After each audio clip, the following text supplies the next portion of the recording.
Homeless living in Stranahan Park say flower beds are the latest tactic being used to kick them out. This Saturday, volunteers with the Women's Club will plant flowers as part of a plan to turn the park into a botanical garden.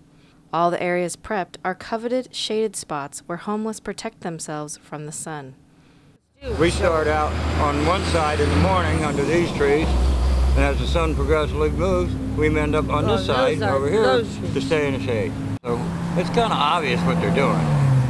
The Women's Club says they are not using the botanical garden to evict the homeless, but admit it could have the potential to do so.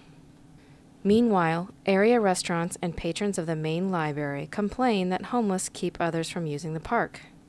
So the city of Fort Lauderdale has been trying to craft an ordinance that would move the homeless but still respect their right to free speech and assembly. Jeff Moore, who's been homeless since 2008, acknowledges that the homeless staying there is a bad look for the city.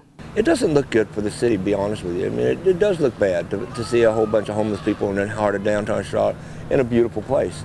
You know, I mean, this was really a pretty place. Moore became homeless after being laid off and running out of savings. His $550 Social Security check only affords him a hotel room for about 1 or 2 weeks out of the month.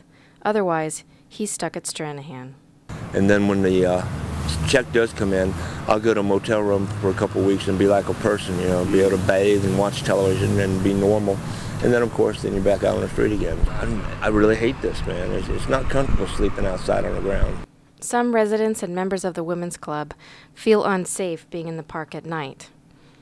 Well, yeah, there's always a bad element anywhere. You're going to have people asking for money.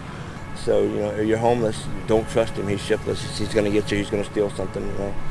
And we're in the group of the drug addicts and the thieves and the street people, and it's sad because you're like stereotyping us. And you know, a lot of times it's just really not our fault.